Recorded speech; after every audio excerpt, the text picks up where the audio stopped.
Some leaders don't just manage people, they shape cultures, spark transformation, and build workplaces where people really thrive. That's the kind of leader we're speaking with today on Full Circle. Sumanpreet Bhatia, VP of HR at Exotel, brings over 20 years of experience driving people's strategy. Her journey is a masterclass in blending empathy with execution, vision with action. Sumanpreet, welcome to Full Circle.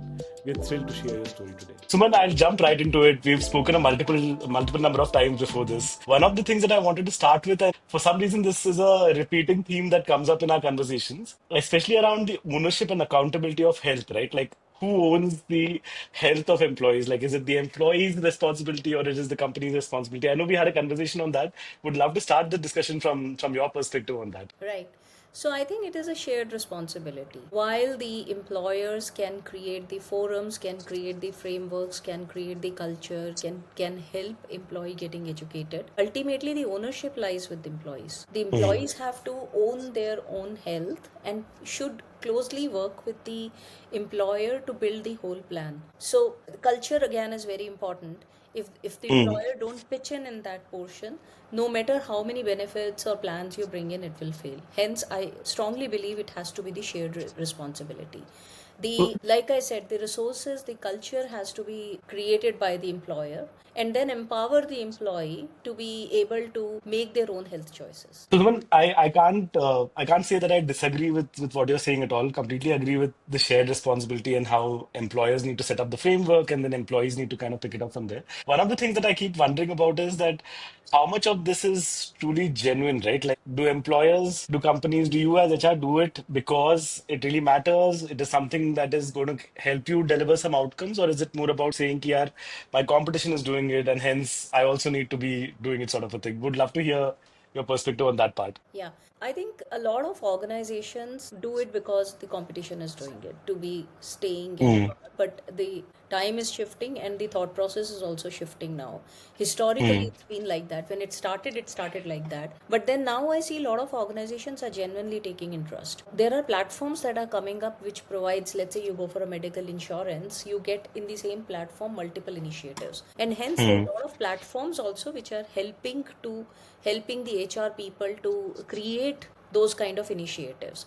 So while earlier, about couple of years before, it was more like, oh, a tick mark, but now genuinely the leadership is also getting involved and the employees are also becoming conscious about it and they ask for it, and the HR is also finding it easier to implement those frameworks, which wasn't the case mm. earlier.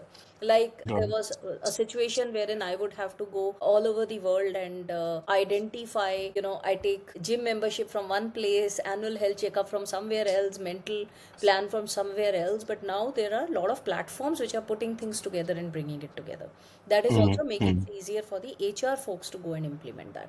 So now Got it. it is more and more becoming, people are also becoming conscious, they also want it, and Mm. that's driving this. And Suman, you mentioned that leadership is getting involved, right? Like, what has changed? Why are leaders like personally interested in this? Why are they actually checking on what the policy is? Tell me a little bit about that. To what end is this happening? Why are they doing that? I think the era is shifting. Now, Mm, people, earlier I used to see this with a lot of multinational organizations wherein the wellness was a very, very important piece and a wholesome wellness was very important piece. Now, the environment in India or the culture in India is also shifting towards that. mm, Earlier, when I would, it was as simple as when I would hire somebody, during the conversations that I would have with them, the questions would be around offers, compensation. numbers, Yeah. leave policy. And now it is shifting towards more of what are the additional benefits that you have, health being part of that. Mm. So I think people So, are getting more conscious, and when I say people, those people are HR also, those people are leadership also. Everybody is getting involved, and they understand that for example, mental, earlier it was mental wellness earlier was considered as taboo a lot in India culture, and mm, now I think as in the culturally, Indians are getting tuned and used to this idea of having the mental wellness, and they understand that why. reaching out to counselors is as important as your physical health, and why therapies are very So, important. Suman, you've had a very varied career. You've been part of multiple MNCs. You're now working with a company which is an Indian MNC, so to say. How have you like what has changed? What is the philosophy that you see across all of these different kind of companies, right? Would love to hear, like, for example, Hortonworks was like X versus somebody else is like Y. Is there like a framework that you can put around it in terms of how different companies or leaderships behave as far as health, benefits, or employee satisfaction is concerned? See, typically in MNCs, they have been way ahead than us Hmm, in hmm, terms of the cultural orientation, in terms of the acceptance, in terms of the conscious approach towards the overall health and wellness. hmm, hmm, And then they have the budgets, and hence they are able to create a wholesome plan. While if you look at the typical Indian organization, yeah, there's a culture, there's a feel of the need, there is a prioritization, and there's a budget. You have limited budgets and you will hmm, prioritize accordingly. So I think what differs between MNCs or Indian organizations, I think if the people are culturally more aware and educated and accepting the situation, that hmm. makes it a lot more easier for them to create the budget and go and convince the CFOs. But if you don't Got it. think this is my priority, then the acceptance not there. And then budget is also like, okay, if we have something, we will pull in. Hmm, So, and hence, in the absence of having adequate budgets, it's like, okay, let's not do the wholesome one. Let's focus on medical insurance. Get the best of the medical insurance. Let's focus on maybe we can do annual health checkup. Maybe we can do this. And hence, it's a very fragmented approach. It's not a very structured approach that people are doing. I think that's got it. the difference. And hence, there comes also the availability of the platforms, which, like I Hmm, said, I can see in last 2 3 years, situation has drastically changed. But prior to that, there's an insurance vendor who would provide that. While if hmm. you're in US or in any other countries, given that they already have those platforms and they are, they've been there for like ages, it's available and easily assessed by the HR folks to create the frameworks. Yeah. One part of it is that just because they're coming from a more evolved ecosystem, they've seen a lot of these platforms kind of being there, understanding that. And I'm guessing there is also a recognition of the impact that some of these things make in the MNCs. Have you seen that? Like it took lesser for you to convince like an MNC leader as compared to India because they'd seen the impact and output of that. And talk to me a little bit about the impact and output also beyond this, please. Absolutely. I think the because it is assumed that this is basics Hmm, in other countries, the acceptance is much higher. I mean, it is seen as hmm, this is something we have to do. There's no, hmm, hmm. it's like the basic, it's like the hygiene factor. And hence the when we talk about the acceptance portion is very, very high. I mean, it's very we don't even have to go and convince. It's given. Got it. That's how it is. To convince the CFO, which is with an organization which is purely Indian led organization, it is person driven. If the CFO is educated, aware, if he understands, it's like person driven, right? Then the budgets are there. If the Hmm. leadership or the management or your finance head is don't believe in it personally, it gets a little difficult because the priorities are many, the budgets are limited, right? Got it. That's one. In terms of, I think your second question was about the measurement criteria, right? Correct. We don't, honestly speaking, I haven't seen much organizations who measure these benefits properly with a Hmm. very data driven approach. For Hmm. example, we don't set KRAs around that. We don't take employees feedbacks are common, but quantitative feedback is not there. We don't Hmm. assess how the productivity has increased. We don't assess how the absenteeism has reduced. We typically, I think, even the cost perspective, it is dependent on how you've been able to negotiate with the vendor. It is not Got dependent it. on the approach of that you've been using this and hence Hmm. the cost has slowly come down. That's not the approach. So I That think sounds be it interesting. MNCs or be it the Indian organizations, I haven't seen a very structured analytical measurable approach to see this, including me, I'm the culprit too. So I Got think it. we should be creating a measurable approach once we create a structured program, and it's only then we will be able to go back and convince leadership to spend more on this, or for that Got matter, it. Got it. any HR. And you're It's a saying very that long even term with approach. It's a very long-term approach. You cannot do this within a 2 years, 3 years horizon. Correct, correct. And Suman, very much so, right? Like a lot of these things that you do on the health perspective is anyway going to take 4 or 5 years to show up. Like, अगर आप आज जाके diet करना शुरू करोगे तो आपका heart attack का risk over 10 years will reduce, right? So measuring that is anyway going to be challenged. It's interesting to know that even MNCs don't have a very structured approach to measurement or anything even today. Yeah, I mean, Yeah, it's I mean, understandable. So, yeah, I haven't, I'm not saying that it is not there. At some level, it hmm, does appear at some places, but I don't think hmm, so. I have really seen a very measured, regular approach there, regularly hmm. measured approach. And I think the insurance and wellness companies can really help that. Of course, of course. What they can bring on table is help the HR because it's a lot of effort. So Hmm. when you bring on table the methodologies to do this as part of the platform, it will be easier for HR to adopt that. Correct, correct. In fact, to your earlier point, Suman, one of the things I've observed is, and we work with a few MNCs, right? There, the conversation is about what's new this year, right? Versus like the other way around that I think happens in a lot of Indian companies where you go and say, अच्छा, अब तुम नया agenda लेकर आए हो, चलो ठीक है, इसमें let me find out what I can drop out of this rather than Correct, saying. correct. So there's a very clear difference with attitude as such. Difference. I was very curious to understand one thing, Suman. Like you worked in some of the MNCs during a recession as well, right? I think during the 2008, 2009 recession also you were with an MNC. Did the attitudes change at that time? Were there things that were sacrosanct saying this budget will not be touched, I will find my cost saving somewhere else? Like how did the view towards health, benefits, general employee, this thing change at that point of time? Yeah, see, I think those days mental Mm. wellness was like far-fetched and it was the first thing to get cut. I remember we Acha. had EAPs. There was an Okay. organization, I think it was called as EAP long back, so I'm trying to remember that. And when it comes to when you start cutting budgets, okay, cut it down. Mm. Interestingly, when HR cuts something, they also Mm. try to understand what is the utilization. If the Mm. utilization is as low as 5%, 7%, 2%, obviously that's not adding any value. Then comes the Mm. piece, okay, have I gone and educated employee? Have I tried to tell them why it is important in your life is secondary. Primary is at that minute you will just see, oh, the first thing is what is the utilization. And if the utilization is very limited, then it typically, clearly that's something that you would like to cut when you have to take immediate measures. So Got it. so I think it was probably the first one that we also at that stage thought that Hope we should does. cut it. In those days, I'm talking about 2008, 2007 era, insurances were in a lot of organization co-paid. The employee will also pay. Okay. In a lot of Mm. organization, it was employer would go back and charge that to employee. And employees were also not taking it very seriously. I think Mm. it started over I think probably during some of the last 10 to 12 to 15 days when employees also started to realize why these are important. I'm guessing COVID would have actually accelerated that, right? Before COVID, to Absolutely, absolutely. I think a lot of mm, organization, even with the organization that I am with, we had drastically increased the insurance amount as our mm, GLC coverage. We also started to put in a lot of effort in ensuring that we get the mental wellness in place because people were at home and it was difficult for them to cope up with just being at home and only working and they didn't had any other social life and hence that also became a very important factor.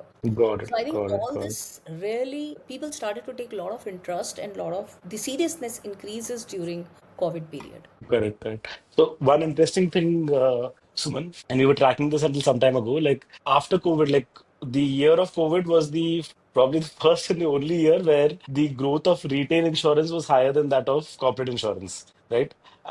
Usually corporate insurance grows by 30-40% every year. Retail that year jumped by 30-40%. The sad part is, and maybe it is about how people have put responsibility of their health on the company. The sad part of it is that the very next year there was actually degrowth. So retail insurance grew by 30% in 1 year, and the very next year it degrew by 5-10%, right? So a lot of people who bought insurance the previous year left it. Maybe because of this, right? Like I think organizations also stepped up, started taking responsibility, said that I'll make the cover better as good as possible. And that probably gave a Philippe sort of a thing. So when I want to ask you like the opposite question of what I asked you earlier, right? Like we spoke about what happens when a recession hits. And I think I wouldn't blame anybody for it. It's a very measured choice. Ki, yaar, it's a low utilized, the utilization is low, and these are the things that can go sort of a thing. When, let's say, a new funding comes up or like growth kind of takes off for companies, and you've been in startups, you've seen large jumbo funding rounds come in, sort of a thing. How does that impact budget? Is it, I mean, and the way I'm asking is that, is it basically that the HR comes up with any plan and the CEO says, hey, there's money available, so let's just spend it? Or does the CEO come back and say, hey, I want to specifically, now that there is capital, we have money to spend, I want to focus on A, B, C sort of a thing? Like, how have you seen that happen? I think a lot of organizations, if you look at the balance scorecard for the company, for the Hmm. CEO, people is one quadrant which is very important. Of course. So if there's any organization wherein they have, there's, I wouldn't say budget is not a constraint. Every organization, there is a budget Of that the course. organization plays with. But they allocate a percentage of the budget. Every organization would allocate a percentage of the budgets in people benefit. Hmm. It will be lower, lesser, higher, lesser, varies, but a good quantum of people budget, company's budget does go in people's benefit.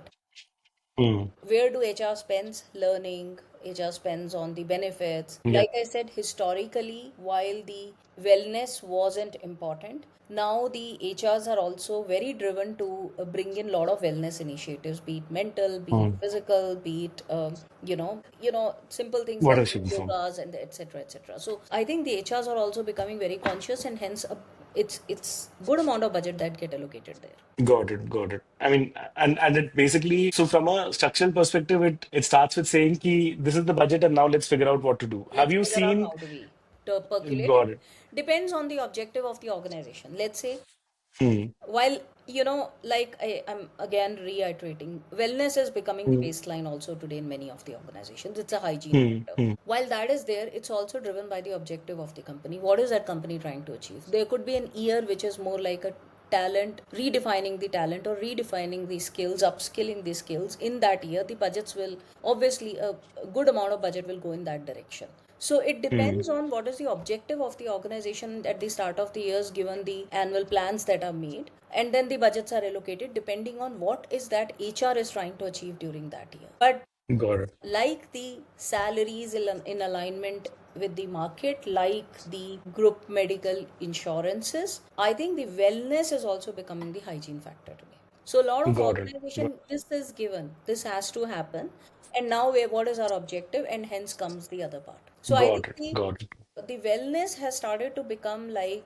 part of your total reward strategy. If I'll give you, Understood.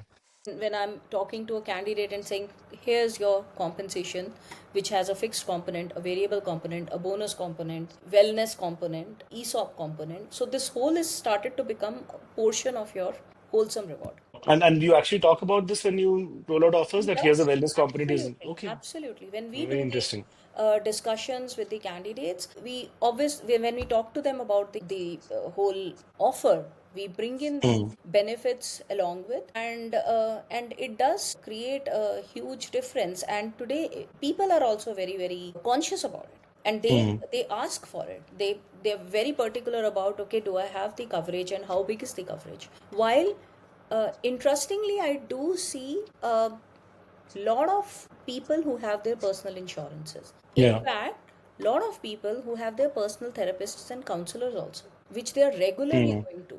And they Hmm. are not only like start of the career, mid of the career. I also see a lot of people who are at the leadership level. Senior level. They're constantly visiting the therapist, which is very, very important, because there's a Yeah. massive pressure that people, work under, and hence it really, really helps them.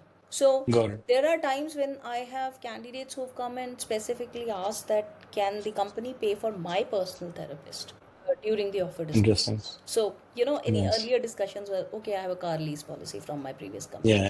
Now the discussion has shifted towards the wellness. Do you pay for the gym? Can you pay for Hmm. my own gym? Like I have a regular trainer. So can you pay for my trainer rather than, getting me to go to a new trainer? So I think people are also becoming conscious. Hmm. The at an I think at a country level, as the national nation level also, our personal thoughts are changing. Which is a great thing, right? Like, Good to see. I mean, I remember my parents' generation. I remember how often my father would go to exercise, my mother would do any kind of this thing, and it was non-existent, right? Like, it's so nice to see that there is a generation shift that's happening. I don't know, given the world we live in, I don't know if we'll end up living longer, but at least the effort is A for effort to milna chahiye, right? So at least that much is happening, sort The of a food thing. preferences are changing. Like in our organization, we give salads and fruits as part of the snacks. So very cool. And if we give them, the fried stuff, people are not happy about it. Fantastic. So we Nice. get good reviews because they have salads and all that. And it's not that we are the only organization. I'm sure a lot of organizations today are moving towards Yeah. that direction. Yeah. And I think, I mean, this completely supply and demand, right? Like there is a clear demand for There is a healthier demand. stuff. And there is clearly an expectation also that like the very fact that an interviewee comes and says, can you cover my existing therapist or my existing Yeah. gym is a big indication. Like 10 years ago, nobody would even talk about that, right? So, yeah, that's awesome. Absolutely, there is a huge difference in the approach by the employees also, and combined by the change in the approach by the employer also, because employer is also a human being and he's in the same boat ultimately. Yeah, yeah, yeah. I think if you can just add the measurement angle to this, then it's I know almost like a we are perfect missing ecosystem in that. that sense. We are missing that Yeah, because I'm that missing that. makes it a lot easier Hmm. for the HR folks to go back and convince the management if they want to bring in a new initiative rather than just saying, ki, oh, I just want to bring a wellness piece to it. I just want to do a yoga piece to it. I think what organizations, some of the organization, I wouldn't say everybody, are missing is having the complete structured approach from A to B and then measuring it and roll it back. I Yeah. think that long term thought process is yet to come. Yeah, agreed. And I think if you're able to do that, then it moves from saying ये इंसानियत के लिए अच्छा है versus saying ये business के लिए अच्छा है sort of a thing, right? Like that'll. Absolutely. So Absolutely. interestingly, Suman, we had a conversation earlier, I think a few weeks ago, where the entire conversation was around measurement. And there's this other gentleman who's the CHRO head of HR for a company called Frio, and they have some interesting frameworks. Would be good to kind of talk about that also Sure. in some of this thing. So, Suman, tell me this. Can you, I mean, and you don't need to name the employer, you don't need to name the company, but would love to hear some anecdote, some story about where you saw I mean, we could talk about few examples, but would love to hear an anecdote about either a company where you felt that the overall approach was extremely structured from top down, from the CEO perspective and all, or where you saw an employer stepping beyond the usual obligation. What kind of impact did they have? What was the stuff that they do? Sort of any of those anecdotes, would love to hear something from your vast experience. See, two things for me in my career, the organizations that I have worked with stands out. Mm. One of the organizations we terminated, sorry, laid off, right word, Mm. about I think 250 employees. And Wow. that's the Okay. session time that I'm talking about. Mm. And the counselors were, the therapist and counselor were called in the office while we were doing this. So when the communication happened to the impacted candidate employee, Mm. we would take that employee to the other room to meet the counselors. Now, obviously, there was a reluctance to talk, but I think the approach was the way that whole thing was handled was amazing. We wouldn't let Mm. until the HR and the counselor started to feel that the employee is comfortable and in a good frame of mind, we wouldn't let the employee go back home. There were logistic things like book taxis to drop them home and keep the counselors kept checking on them for multiple days to ensure they do a follow up. But at a scale of doing that with 250 people Yeah. was an amazing way the things have been approached. Mm. There was a lot of effort, there was a lot of time, and there was a lot of energy, and there was a lot of money that was put in that. We are talking about some 15 years before. Yeah. Wow. And this is very ahead of its time, right? Like it's just 2007, 2008. This is like Yeah. fantastic to hear about Yeah. that. So Nice. Mm. what I'm trying to say is it's not about on in those, decade before. It wasn't about having a structured approach to the overall program, but it was how Mm. one incident was managed with the help of Mm. mental wellness. And of course, Hortonworks Cloudera, acquired by Cloudera, has a great wellness plan. From they do it end to end. So that was one of the Got it. wellness plan More that structured kind of more companies. structured. Understood. I think Suman, going back to the previous one, like it just I mean, see, I think it's business. You will have to take some tough calls. Some of these things have to happen. But I think the empathy with which you handle some of these, right? And I can imagine that even the 250 people who left would still have a soft corner for the Of company, course, knowing they would how they always handle it, remember sort of a thing. how the whole thing was handled. Mm. So, even I was like, we were spending a lot of time with those guys for many, many, many days. But Mm. the way the counselors also handled, like again, right, 15 years before, the way the counselors also approached this handled was Pretty amazing. impressive. Amazing. So, and it wasn't done in one location. There were multiple locations at the same time. So the Mm. whole, I think the wellness piece that came into this really helped employees to come back mentally strong and pick up the threads again and get into the to their regular routine again. So Got it. so I think that was I still remember that, like it's been 15 years, I still remember that. So it does. Is this common now? I mean, do a lot of companies A lot do of this? companies do that. A lot of companies do that now. Mm. Typically, and I think all these large top organizations definitely have that. They do that. It's also about, one is empathy, one is the human angle to it. It's also about the belief in that. Mm. So the organizations are doing that today very, very regularly. And you're seeing this even among Indian companies. Yeah, So now anyways we have the mental wellness. Most of the organizations have taken that. So some kind of people EAP also program. know where to reach out to. Got it, got it. And you feel even Indian companies are empathetic that way when any of these layoffs and all happen. We kind of match up to Today, global yeah, standards. yeah. Like I said, that the culture is changing. The people have Mm. started to think differently. Earlier, while this was considered as taboo and the utilization was very low, now you would see the utilization also is relatively higher.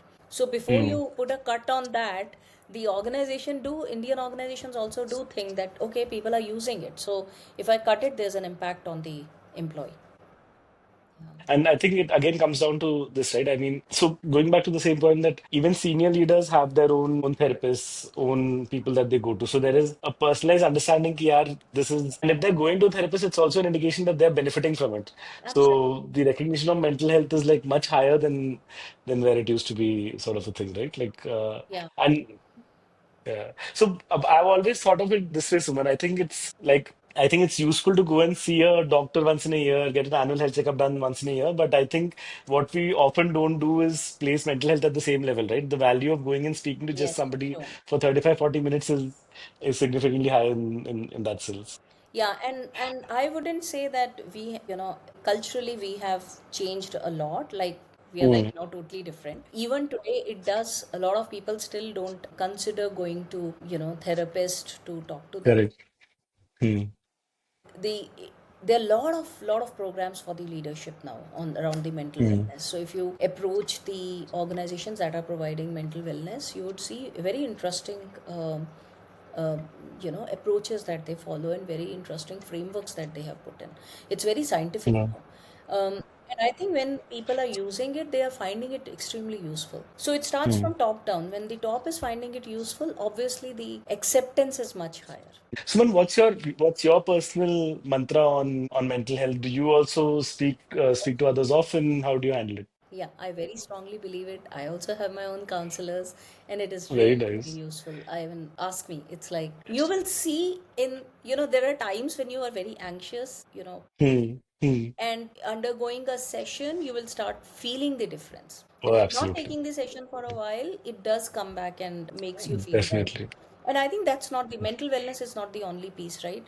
I have my own Hmm. personal trainers in terms of the yogas or gyms. So it's a wholesome approach. It's about being physically healthy and mentally healthy. And, obviously your productivity is much higher. Yeah, yeah, yeah. So, Suman, I've always observed this, right? I mean, I might be a little up and down in terms of my discipline on this. Like, if I, like, my golden formula was that if you hit the gym, sweat it out properly, and then maybe do just 10 minutes of meditation in that day, your Yeah, day will just go awesome, right? awesome. Like, that was the formula Correct. to make it great, sort of a thing. Absolutely. So, I And think I that's think your kind of, body also gets so tuned to exercise. When you stop yeah. exercising, your body starts asking for it.